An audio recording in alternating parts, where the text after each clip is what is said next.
Alhamdulillah, wassalatu wassalamu ala rasulillah, amma ba'd. Donc aujourd'hui, Inch'Allah, on va étudier les annulatifs des ablutions. C'est-à-dire qu'est-ce qui fait qu'on perd nos ablutions et qu'on doit les recommencer. Donc, nawaqid al-wudu, al-awwal huwa al-khariju min as-sabilayn. C'est-à-dire tout ce qui sort des deux voies de sortie.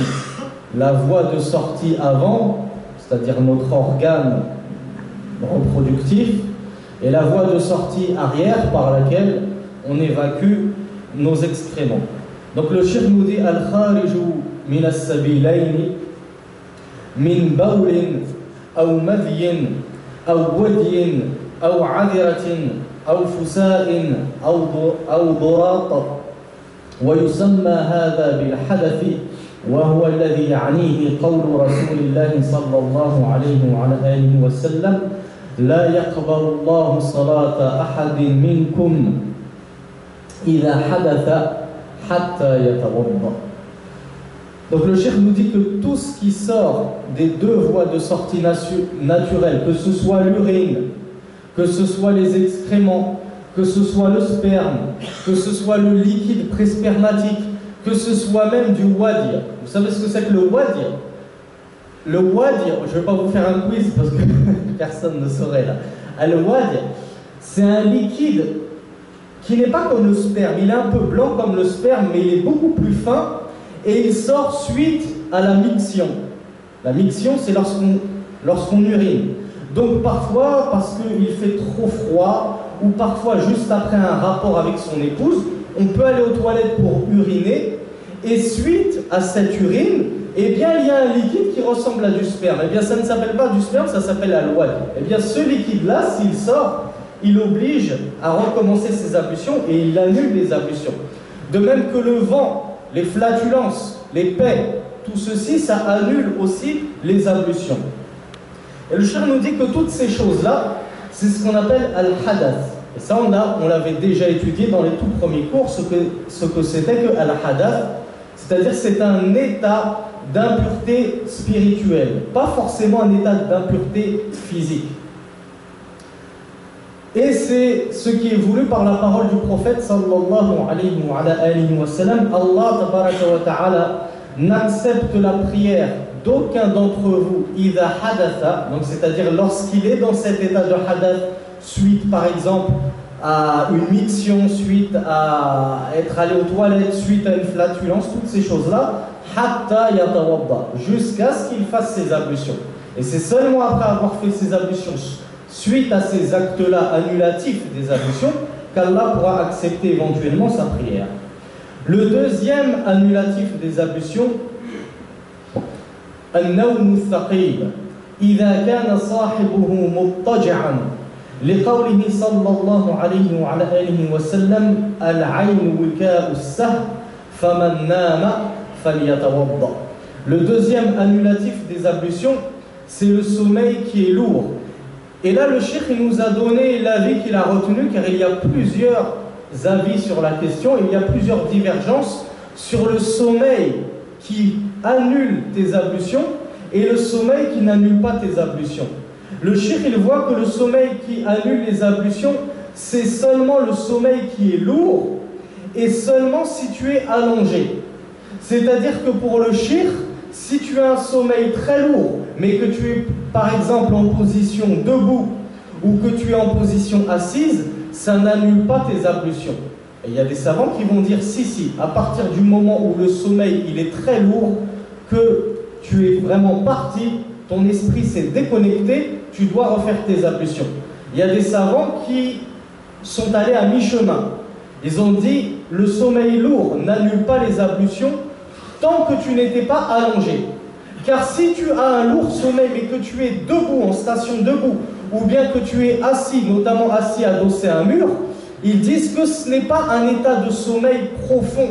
Il y a toujours, ton corps, il est toujours dans une certaine vivacité, dans une certaine vitalité, qui fait qu'il ne peut pas se relâcher complètement au point d'avoir des flatulences. Car pourquoi est-ce que le sommeil profond, allongé, annule les ablutions? C'est parce que dans cet état-là, on est tellement parti, on est tellement déconnecté qu'on ne peut pas savoir si quelque chose s'est échappé de nous. On ne peut pas savoir si durant cet état de sommeil on a une flatulence, on s'est soulagé. Vous vous rappelez ce qu'on avait dit, que durant notre sommeil, certaines personnes bougent, certaines personnes parlent, et peut-être que vous l'avez remarqué auprès de vos épouses ou de vos enfants, parfois pendant le sommeil on se soulage aussi, et on s'oublie. Donc c'est pour ça que les ulama, avec la divergence qu'on vient de voir, voient que le sommeil profond annule les ablutions. Donc quiconque dort profondément, et qu'est-ce que le sommeil profond? C'est le sommeil où vous êtes déconnecté, vous ne vous souvenez plus de rien, vous savez que vous êtes vraiment bel et bien parti. Par contre, l'assoupissement, le shir il vous saoule avec son dars, vous fermez les yeux comme ça pendant 5 minutes contre le mur, ça c'est pas un sommeil profond, c'est un assoupissement. Et donc ça n'annule pas vos ablutions. Alhamdulillah, vous pouvez rester, vous n'êtes pas obligé de refaire un tour fi bayti al-wudu. Alhamdulillah. Le troisième annulatif des ablutions, استتار العقل وفقد الشعور بإغماء أو سكر أو جنون إذ حالة استتار العقل لا يدري فيها العبد أنقض وضوءه بمثل فساء مثلا أو لم ينتقل. Donc, le troisième annulatif, nous, on vient de le détailler dans le premier.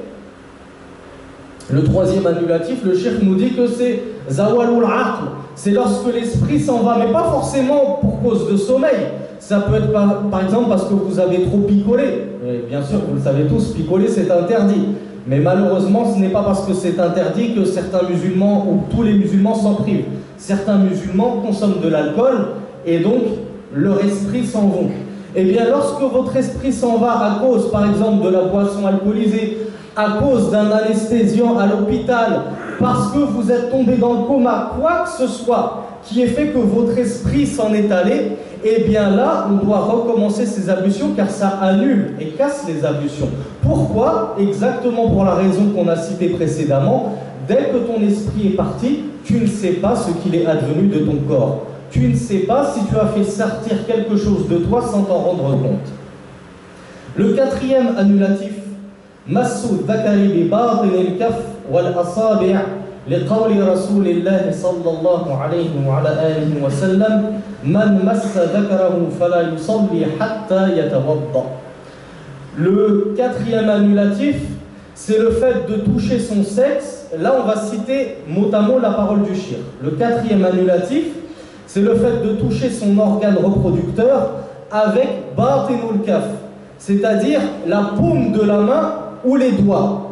C'est-à-dire que selon le shir, si on touche ses attributs avec le dos de la main, la partie au-dessus de la main, eh bien selon lui, ça n'annule pas les ablutions. Et ceci car le prophète sallallahu alayhi wa sallam a dit: celui qui touche son sexe, eh bien qu'il ne prie pas jusqu'à ce qu'il ait fait ses ablutions. Donc la parole du prophète sallallahu alayhi wa sallam, les ulama, les savants, ils l'ont interprété de différentes façons. Certains savants, comme par exemple Abu Hanifa rahimahullah, ils voient que ce que le prophète sallallahu alayhi wa sallam a voulu dire lorsqu'il a dit celui qui touche son sexe, ya'ni ay bi shahwa, man massa dhakarahu bi shahwa falyatawadda, faman massa dhakarahu bi ghayri shahwa falaysa lahu an yatawadda. Abu Hanifa, il a dit que ce qui était sous-entendu, c'est celui qui touche son organe avec une envie, avec convoitise, avec désir. Eh bien, c'est ça qui va annuler et casser tes ablutions.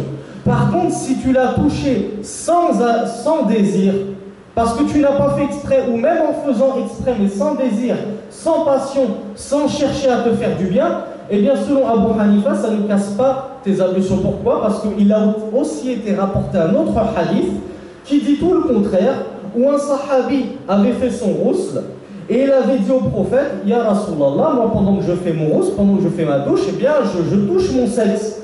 Et le prophète sallallahu alayhi wa sallam, il lui a dit: Innama huwa bad'atun mink, ce n'est qu'un morceau de viande de ton corps, comme le bras, comme la jambe, ton sexe c'est un morceau de viande. Est-ce que si tu touches ton bras ça annule tes ablutions? Non. Eh bien de la même façon, si tu touches son organe, ça n'annule pas les ablutions. Donc ça c'est l'avis d'Abu Hanifa.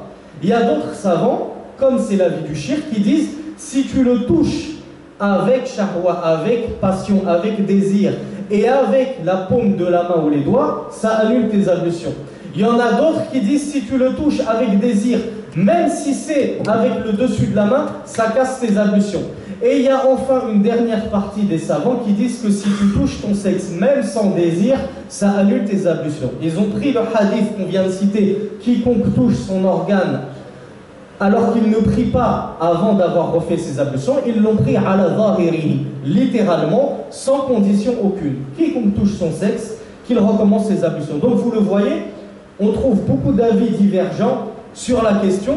Donc nous, ce qu'on recommande à tout un chacun pour sortir de la divergence et pour être sûr que nos ablutions sont toujours valides, c'est que quiconque touche son organe, même sans shahwa, s'il peut, qu'il ne se prive pas de recommencer ses ablutions et de les refaire. Le cinquième annulatif des ablutions, ar-ridda. Ar-ridda, c'est l'apostasie. C'est le fait de sortir de l'islam après y être rentré. كأن يقول كلمة كفر فإنه ينتقض وضوءه بذلك وتبطل سائر أعماله التعبدية لقول الله تبارك وتعالى لئن أشركت ليحبطن عملك. Donc le cinquième annulatif des ablutions, c'est l'apostasie, donc c'est le fait de sortir de l'islam après y être rentré, par exemple en tenant des propos de kouf, en tenant des propos de mécréance. Et je vous renvoie humblement et modestement au cours qu'on a donné avant l'étude de ce livre, notamment sur la partie sur la aqida, où on a énuméré un grand nombre d'actes, de paroles, de faits, d'actions qui font sortir de l'islam alors que nombre de gens ne s'en rendent même pas compte et les commettent comme ça avec une grande insouciance. Pourquoi est-ce que le fait d'apostasier ou de dire une parole de mécréance qui fait sortir de l'islam, ça obligerait à recommencer ses ablutions même si on n'est pas allé aux toilettes, même si on n'a pas eu une flatulence? Admettons que j'ai gardé mes ablutions, c'est juste que je suis sorti de l'islam. Pourquoi est-ce que je dois recommencer mes ablutions? Car Allah tabaraka wa ta'ala a dit: et quiconque associe à Allah, que ce soit de l'association ou que ce soit de la mécréance en reniant Allah tabaraka wa ta'ala, vous savez que la mécréance, ce n'est pas que forcément le polythéisme et de mettre une divinité au-dessus, en dessous, à côté d'Allah. C'est aussi l'athéisme. L'athéisme, ça rentre aussi dans le gouffre, le fait de dire non, Allah n'existe pas, non, Allah je n'y crois pas, non, Rasulullah c'était pas un prophète. Donc toutes ces choses-là qui rentrent dans la mécréance, Allah tabaraka wa ta'ala nous dit: et quiconque associe à Allah, eh bien son œuvre devient caduque. C'est-à-dire que toutes ses œuvres deviennent invalides. Et le wudu, at-tahara, la purification, les ablutions, ne font-elles pas partie des plus nobles œuvres? Bala, la purification, ça fait partie de nos bonnes œuvres. Donc lorsque je sors de l'islam, toutes mes œuvres deviennent caduques et invalides, dont ma tahara, dont ma purification. Donc, si je rentre à nouveau dans l'islam, je suis obligé de refaire mes ablutions avant de pouvoir faire ma prière. Sixièmement, aklu lahmil jazur.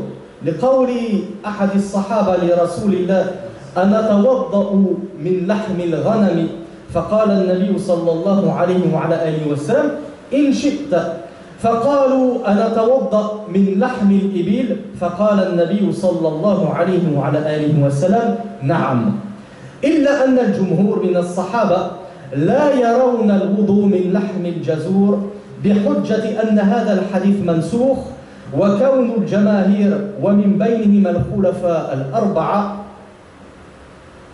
كانوا لا يتوضؤون من لحم الإبل أو لحم الجزور.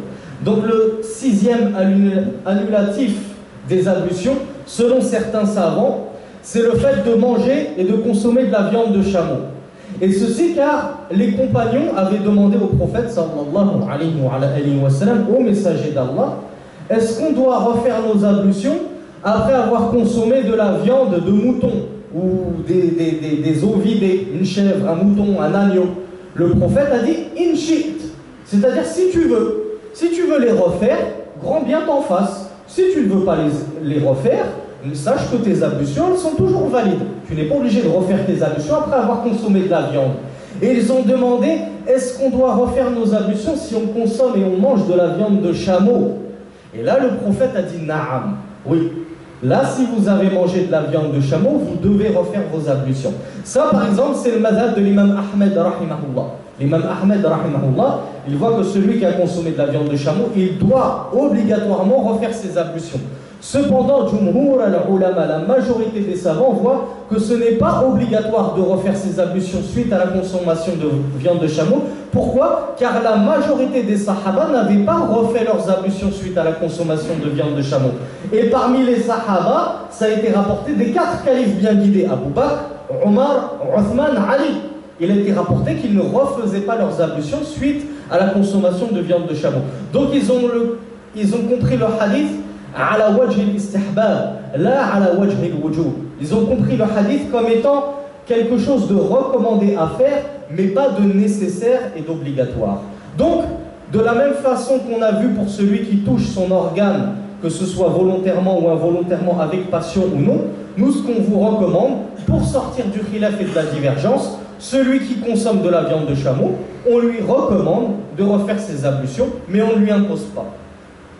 Le 7e annulatif, massul mar'ati bi shahwatin, idh qasdu shahwati ka wujudiha, naqidun lil wudu bi dalil al amri bil wudu min mass al dhakari, لأن مس الذكر يثير الشهوة ولما في الموطأ عن ابن عمر رضي الله عنهما قال ابن عمر ليس النبي وقول ابن عمر قال قبلة الرجل امرأته وجسها بيده من الملامسة فمن قبل امرأته أو جسها فعليه الوضوء وأعيد وأكرر إنما هذا كلام ابن عمر رضي الله عنهما. Le 7e annulatif des ablutions, c'est le fait de toucher une femme avec shahwa, avec passion, avec désir. Le cheikh nous dit, car rechercher le désir conduit à la même chose que de l'avoir réellement éprouvé. À partir du moment où tu cherches le désir, même si tu ne l'as pas eu, c'est comme si tu avais éprouvé du désir. Et le cheikh nous dit que toucher une femme annule les ablutions lorsqu'on le fait par recherche de désir et de passion, car Ibn Umar, radiyallahu anhuma, le fils de Umar Abdullah, il a dit embrasser une femme, lorsque l'homme embrasse une femme, ou bien qu'il l'étreint, qu'il la câline, qu'il la cajole avec sa main, ça fait partie de la mulamasa. Al-mulamasa dont Allah tabaraka wa ta'ala nous a dit fi ayat al-tahara aw lamastum an-nisa falam tajidu ma'an fatayammamu sa'idan ila akhir ayat al-tahara. ففهم ابن عمر أن القبلة وجس المرأة من الملامسة الناقضة للوضوء. فقال, donc il a dit Ibn Umar, donc quiconque embrasse une femme ou la cajole, la câline, l'étreint, eh bien qu'il recommence ses ablutions. Ça, c'était l'avis d'Ibn Umar. Il a par exemple été suivi en cela par l'imam al-Shafi'i, rahimahullah. L'imam al-Shafi'i, il est même allé plus loin. L'imam al-Shafi'i, il voit que si tu touches une femme, bila ha'il, c'est-à-dire sans séparation entre vous, pas par-dessus les vêtements. Si tu touches par-dessus un vêtement, c'est bon. Non. Mais l'imam Shafi'i voit que le contact peau à peau, corps à corps, entre un homme et une femme, ça annule tes ablutions. Même involontairement, tu touches une femme étrangère involontairement, tu lui as touché la peau avec ta peau, ça annule tes ablutions. Ibn Umar, c'était entre les deux. Et nous, on voit très humblement et modestement que l'avis le plus correct et le plus en accord et en adéquation avec la sunna du prophète, c'est que toucher une femme, même avec shahwa, ça n'annule pas tes ablutions tant que rien n'a été sécrété de ton corps. Car vous savez, parfois, toucher une femme ou même simplement la regarder avec un fort désir, ça peut provoquer en nous une sortie de semence. Pas forcément une grande sortie, mais il peut y avoir quelques gouttes qui sont sorties suite à notre désir ardent. Eh bien, si les gouttes sont sorties, eh bien évidemment qu'on doit refaire nos ablutions. Mais si rien n'est sorti et qu'on a réussi à contrôler notre désir et que rien n'est sorti de notre corps, on n'a pas à refaire nos ablutions. Pourquoi? Parce que Aïcha radiyallahu anha, elle nous rapporte exactement le contraire de la parole d'Ibn Umar. Elle nous a dit, le prophète, كان النبي صلى الله عليه وعلى آله وسلم يقبل نساءه ثم ينطلق إلى المسجد ويصلي. Aïcha radiyallahu anha, Elle nous rapporte que le prophète sallallahu alayhi wa kana sa'iman ma'a dhalika. Aïcha radiyallahu anha, elle nous rapporte que le prophète sallallahu alayhi wa sallam, il avait pour habitude d'embrasser ses femmes alors même qu'il était jeûneur. En plus, il jeûnait, ça, on l'avait déjà vu au mois de Ramadan, que le fait d'embrasser sa femme, ça ne casse pas le jeûne. Pourquoi? Car le prophète l'a fait comme nous le rapporte Aïcha. Mais Aïcha nous rapporte plus que ça. Non seulement ça ne cassait pas son jeûne, mais ça ne cassait pas ses ablutions. Pourquoi? Car elle nous dit, le prophète embrassait ses femmes alors qu'il jeûnait, et ensuite il partait prier à la mosquée, sans refaire ses ablutions. La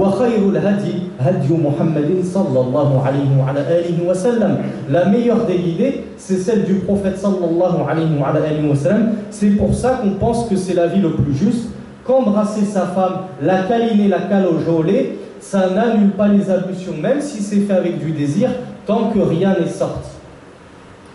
Ensuite, le cheikh nous dit وَيُسْتَحَبُّ الْوُضُوءُ لِكُلِّ وَاحِدٍ مِمَّا يَأْتِي. Il nous a cité trois exemples. صاحب السلس وهو من لا ينقطع في غالب وقته بوله أو ريحه يستحب له أن يتوضأ لكل صلاة قياسا على المستحاضة وفي هذا نظر كبير. وأنا أتعجب من اختيار الشيخ لهذه المسألة. Le cheikh nous dit, maintenant on va évoquer trois cas où le refaire son wudu n'est plus obligatoire mais méritoire, facultatif, recommandé, mustahab في اللغة العربية. Il nous dit صاحب السلس, c'est-à-dire l'incontinent. Vous savez ce que c'est que quelqu'un incontinent? C'est quelqu'un qui a du mal à se contrôler. Et soit il a des fuites d'urine qui coulent comme ça de temps en temps, il n'arrive pas à se contrôler, soit c'est des flatulences, il n'arrive pas à se contrôler, ça part et ça sort tout seul, c'est ça, une personne incontinente. Donc le cheikh, il voit que la personne incontinente, il lui est seulement recommandé de refaire ses ablutions à chaque prière. Or ceci, c'est un avis très minoritaire dans le fiqh. C'est un avis très minoritaire dans la jurisprudence. Mais au contraire, la majorité des savants, ils voient que la personne incontinente, صاحب السلس, سواء كان السلس بالبول أو بالريح أو بالغائط أو بأي شيء كالاستحاضة لا بد ويجب عليه أن يكرر ويعيد ويتوضأ لكل صلاة. وفرق بين انتهاء وقت الصلاة ودخول وقت الصلاة. نقول لكل صلاة. La majorité des savants, ils voient que la personne incontinente, c'est comme la personne qui a des métrorragies. La femme qui a ces métrorragies, c'est la femme qui a des règles permanentes. Ce ne sont pas des règles, c'est du sang qui coule en permanence et ça ne s'arrête jamais. Eh bien, celui qui a de l'urine qui coule en permanence, ou bien des flatulences qui sortent en permanence, voire même des matières fécales qui sortent de lui en permanence, il n'arrive pas à se contrôler, eh bien ça c'est une maladie qui s'appelle l'incontinence, et la majorité des savants ont dit il est obligé de refaire ses ablutions à chaque fois que l'heure de la prière est rentrée. Si vous avez prié votre Dhuhr avec vos ablutions, lorsque vient le Asr, même si vous n'avez pas perdu vos ablutions, vous n'êtes pas allé aux toilettes, la majorité des savants voient que vous devez quand même refaire vos ablutions si vous êtes éprouvé par cette maladie. Et enfin, il y a un troisième avis qui dit il doit refaire impérativement ses ablutions à chaque nouvelle prière, sauf s'il est sûr que rien n'est sorti. C'est-à-dire qu'une personne qui est d'habitude incontinente, d'habitude, au cours de la journée, ça coule tout le temps. Mais exceptionnellement, entre le temps du Dhuhr et le temps du Asr, rien n'est sorti. Rien n'est sorti, il est nickel chrome. Eh bien, ces savants disent, puisque rien n'est sorti, même si d'habitude il est éprouvé par cette maladie, eh bien lui, il n'a pas à refaire ses ablutions dans ce cas-là, si rien n'est sorti. Le deuxième état dans lequel il est préférable de refaire ses ablutions, toujours selon le shirk, c'est al-istihada. Et là encore, la majorité des savants voient le contraire. Le shirk dit que al-mar'atu al-mustahada yustahabbu lahu أو تستحب له أو لها إعادة الوضوء لكل صلاة ورأى الجمهور أنه واجب يجب عليها أن تعيد الوضوء عند كل صلاة. Donc la femme qui est atteinte de métrorragie, et on l'a dit, c'est la femme qui a du sang qui coule en permanence, même en dehors des périodes de règles, ça ne s'arrête jamais. Cependant, c'est un sang qui diffère des règles. C'est un sang qui est rouge vif, qui n'a pas une odeur pestilentielle et qui est bien plus léger que le sang des règles. Eh bien, cette femme-là qui est éprouvée par la métrorragie, le shirk voit que c'est simplement recommandé pour elle de refaire ses ablutions pour chaque prière, or que la parole de la majorité des savants, c'est qu'il lui est obligatoire de refaire ses ablutions pour chaque prière. Et ceci, on le tient de la parole du prophète sallallahu alayhi wa sallam, qui avait dit à Fatima bint Hubaysh, thumma tawadda'i li kulli salat. Il lui avait indiqué comment se purifier, il lui a dit, et ensuite fais tes ablutions lors de chaque prière. Donc ce n'est pas l'avis le plus juste et le plus prudent, selon notre humble avis, c'est de le refaire obligatoirement pour chaque prière. Et enfin, et dernièrement, le troisième acte dont il est recommandé de refaire ses ablutions lors de sa présence, huwa ghaslu mayyitan أو من غسل ميتا أو باشر حمله لقول النبي صلى الله عليه وعلى آله وسلم من غسل ميتا فليغتسل ومن حمله فليتوضأ ولما كان الحديث ضعيفا استحب أهل العلم الوضوء من ذلك احتياطا. Donc le troisième acte pour lequel il est recommandé de faire ses ablutions, c'est pour celui qui a lavé un mort. Vous savez, le lavage rituel, le lavage funéraire plutôt. Le lavage funéraire, quand une personne décède, il est obligé, pour une partie de la communauté des musulmans, de lui faire son rousse, de lui faire un lavage, une douche. Eh bien, le prophète sallallahu alayhi wa sallam a dit, celui qui a lavé un mort, falyaghtasil, que lui-même il prenne un rousse, les ablutions majeures. Et celui qui a participé au cortège funèbre, c'est-à-dire celui qui a porté le mort sur ses épaules, eh bien lui, il a juste à faire ses ablutions.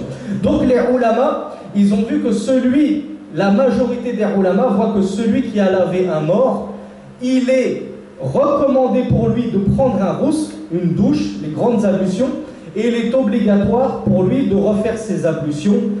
Avec une divergence, comme on voit, le shirk, lui, il voit que c'est simplement recommandé. Il y a d'autres savants qui voient que c'est une obligation, un impératif. Donc, pour tout ce qu'on vient de voir, on recommande à nos frères et à nos sœurs, ihtiyatan, comme l'a dit le shirk, de refaire ses ablutions, voire même de prendre un rousse pour se dégager de la divergence des savants et ne pas rentrer dans une contradiction avec l'impératif de l'ordre du prophète sallallahu alayhi wa sallam qui a dit quiconque lave un mort, qu'il prenne son rousse, ses ablutions majeures, son lavage rituel. Hada wallahu a'lam wa sallallahu ala nabiyyina Muhammad walhamdulillahi rabbil alamin.